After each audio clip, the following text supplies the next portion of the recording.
SpaceX vient de frapper un grand coup. L'entreprise d'Elon Musk entre en bourse avec 1,3 milliard de dollars de Bitcoin en réserve de trésorerie. C'est historique parce que ça fait de SpaceX la plus grande entreprise cotée au monde à détenir du Bitcoin comme actif stratégique. On n'est plus dans l'expérimentation, on est dans l'adoption institutionnelle frontale. Quand un mastodonte de la tech spatiale valide publiquement le Bitcoin comme réserve de valeur face aux investisseurs traditionnels, ça envoie un signal massif au marché. C'est exactement le type de catalyseur qui peut déclencher un effet domino chez les autres géants technologiques. Personnellement, je pense que cette hypo va forcer Wall Street à reconsidérer sérieusement sa position sur le Bitcoin comme classe d'actifs corporate. L'ère des entreprises Bitcoin natives arrive enfin dans le mainstream financier. Si vous voulez soutenir notre travail, n'hésitez pas à liker la vidéo et à vous abonner. Vous pouvez aussi poser toutes vos questions, nous y répondrons rapidement. Si vous voulez en savoir plus sur Midcore Labs, je vous invite à cliquer sur le lien en description. On commence par Bitcoin qui vient de connaître une hausse impressionnante de 1,54% sur 24 heures, atteignant 55 752 euros. Franchement, c'est exactement le type de mouvement qui montre que le marché institutionnel est en train de se réveiller. Ce qui m'interpelle, c'est le timing. Cette montée intervient pile quand SpaceX s'apprête à entrer en bourse avec 1,3 milliard de Bitcoin en trésorerie. Coïncidence? Je ne crois pas. Par contre, le volume baisse de plus de 33% sur 24 heures, ce qui m'inquiète un peu.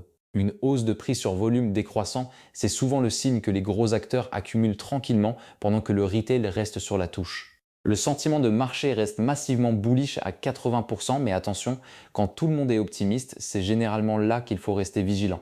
Je pense qu'on va consolider dans cette zone avant d'attaquer les 57 000 euros. Alors là, les données sur les futurs Bitcoin me montrent un marché qui reste relativement calme malgré toute l'agitation autour de SpaceX et de l'adoption institutionnelle.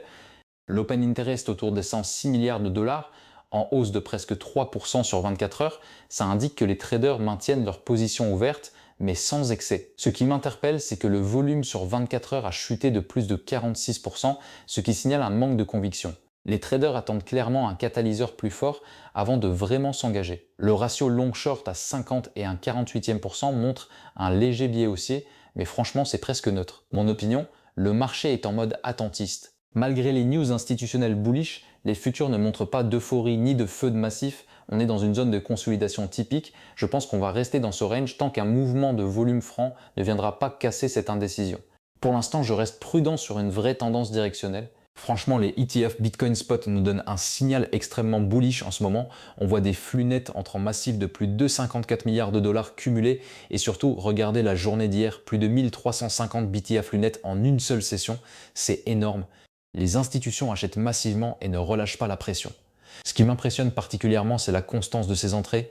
On a vu EBIT avec presque 908 BTF, FBTC avec 283 BTF, BETB avec 82 BTF, tous dans le vert simultanément.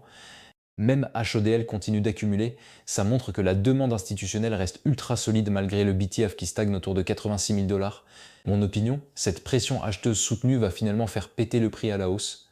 Les ETF sont devenus le principal vecteur d'adoption et tant que ces flux restent positifs, je reste clairement optimiste sur Bitcoin. La news SpaceX qui rentre en bourse avec 1,3 milliard de BTF confirme cette tendance institutionnelle de fond. Alors regardons le MACD sur 24 heures pour Bitcoin, on est à moins 3294 sur un jour et surtout le signal hebdomadaire plonge à moins 5077. Ce qui m'interpelle, c'est que cet indicateur de momentum technique confirme la pression vendeuse actuelle, mais il faut bien comprendre qu'on est face à un mouvement de court terme. Je vois qu'Ethereum suit la même tendance avec un MACD journalier négatif à moins 125 et une semaine à moins 272. Ça traduit une synchronisation classique du marché, rien d'exceptionnel. Les altcoins comme SOL, XRP ou Doge affichent également des divergences baissières sur ces timeframes. Mais franchement, ce qui compte vraiment aujourd'hui, ce n'est pas ce MACD en rouge, c'est le contexte macro autour de SpaceX qui entre en bourse avec 1,3 milliard de Bitcoin en réserve. Ça, c'est un signal d'adoption institutionnelle massif qui écrase totalement ces oscillations techniques de court terme. Le momentum peut bien diverger quelques jours, la structure fondamentale du marché vient de changer d'échelle avec cette nouvelle. Les autres faits marquants des dernières 24 heures sont marqués par une levée de fonds spectaculaire. Morpho vient de boucler un tour de table à 175 millions de dollars. Et franchement, ça en dit long sur l'état du marché du capital risque crypto en ce moment. Ce qui me frappe, c'est que l'argent ne se dirige plus vers les projets tape à l'œil ou les promesses de pump lunaire. Les VC misent désormais sur l'infrastructure de crédit on-chain, un secteur beaucoup plus mature. Morpho construit les rails du crédit décentralisé et avec l'explosion des stablecoins, ce positionnement devient stratégique. Ce financement montre aussi que malgré le bear market du VC crypto, il reste des poches de liquidités massives pour les projets sérieux. Les investisseurs cherchent des fondamentaux solides, pas des promesses vides.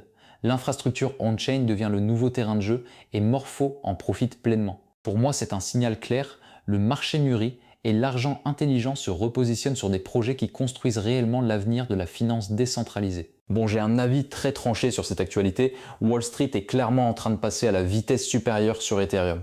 On n'est plus dans la phase d'expérimentation timide, on est dans du déploiement réel. Les institutions construisent l'infrastructure, elles testent plus rien, elles intègrent carrément ETH dans leur système. Mais voilà le paradoxe qui m'agace. Toute cette adoption institutionnelle ne se reflète absolument pas dans le prix d'Ethereum. Sur 24 heures, ETH reste relativement stable sans véritable mouvement haussier marqué. C'est frustrant parce que fondamentalement on devrait voir une réaction du marché. Ma lecture, c'est qu'on est dans une phase de construction silencieuse. Les gros acteurs accumulent, déploient, mais ne communiquent pas encore massivement. Le jour où cette adoption deviendra publique et visible, je pense qu'on verra une réaction violente du prix. En attendant, c'est du travail de fond, et franchement ça me rend optimiste sur le moyen terme pour Ethereum. L'infrastructure précède toujours l'explosion. Je vais vous parler d'une convergence majeure qui pourrait transformer complètement la finance traditionnelle.